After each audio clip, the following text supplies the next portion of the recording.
North Carolina, I think, is particularly welcoming and nurturing to writers for a number of reasons.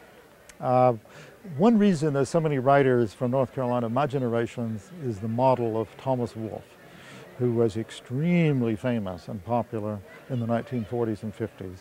And once you have a really famous writer in a region, Faulkner in Mississippi, Wolfe in North Carolina, it encourages a lot of other young people to think that they can also become writers.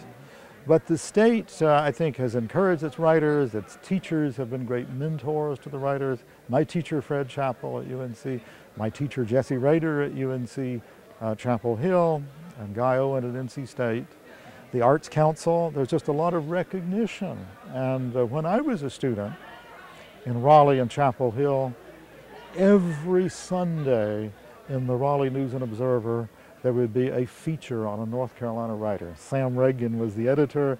There would be a picture of a writer, whether it was Fred Chappell or Manly Wade Wellman or somebody who had just published a novel. So you got the idea pretty soon that writing was a big thing in North Carolina. And I really think Sam Reagan was very instrumental in that. He paid a lot of attention in the Raleigh News and Observer to the writers in the region. Beyond that, there's a sense in the South in general, particularly in North Carolina, and particularly in the Southern Appalachians, of a region discovering itself.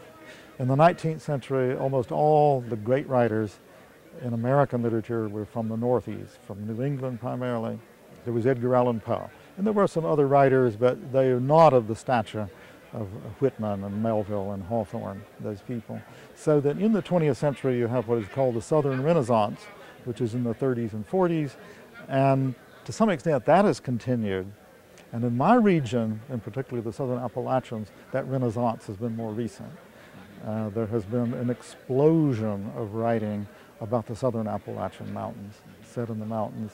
So it's as though we have these two Renaissances sort of merging here in North Carolina.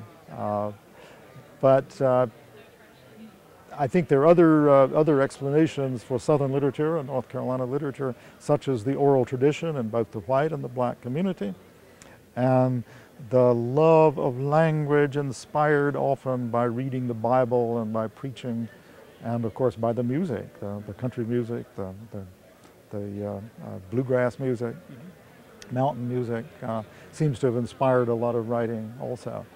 So those roots are in Southern Appalachian culture and the African American culture, and it's inspired contemporary writers to use those voices they've heard all their lives and to tell those stories and to never let truth stand in the way of a good story.